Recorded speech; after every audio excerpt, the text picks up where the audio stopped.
Okay, here we're going to look at a glute mobility exercise. Now, mobility is just a made-up word that doesn't really mean what people think that it means. It really just means movement.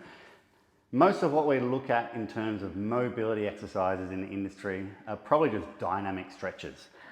And it's another area of confusion in terms of what actually is a dynamic stretch. It's really just anything that moves us through range of motion. So usually people think dynamic stretches, leg swings, things like this.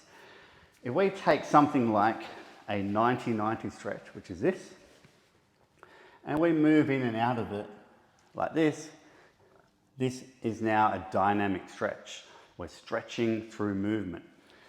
If we were to look to see how could we improve our range of motion through a dynamic movement like this, because just moving in and out of this isn't necessarily going to give us any long-term gains in our range of motion. This sort of stuff's a really good way to express the range of motion that we already have, and a good way to start to learn to integrate it into our movement. Obviously, we want to move this into some larger, more functional, for want of a better word, patterns, but this is a good way to look to start to use any range of motion that we've acquired. If we want to improve that stretching through the range that or at our end range and holding, it's the best way to improve our range of motion. We can even look to get stronger through this range and get some improvements through what we call variable angle isometrics. So if we look at where we can get to, breaking this up into a few positions and pushing down, holding some isometrics, or even unsupported coming through this sort of thing, we will start to improve our strength through our range of motion and also really improve our ability to access these extended ranges.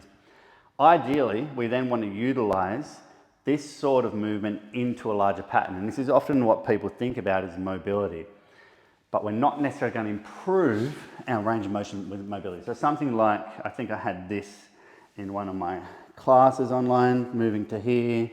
We looked at dropping a knee, etc. Coming to here.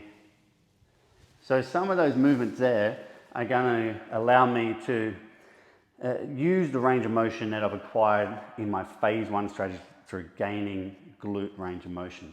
Just doing that and not being able to do it isn't going to make me do it any better. I need to find where my sticking points are, which might be my glute, it might not. That's just one example. Look to improve that range of motion, then express it through and allow my body to learn to use it. And this is the problem with mobility, thinking that just doing this is going to give us these lasting changes in our range of motion. It's a really good strategy to learn how to use what we already have, put it into our patterns, improve our motor patterns, etc. But it's not really where we want to start. We want to look to see what we can get out of our stretching and then bring it into something like this. So that's how we would progress from phase one, stretch yourself strong, to phase two. If you have any questions about that, want to learn a bit more about the system, please let me know. Otherwise, I'll see you in the next one.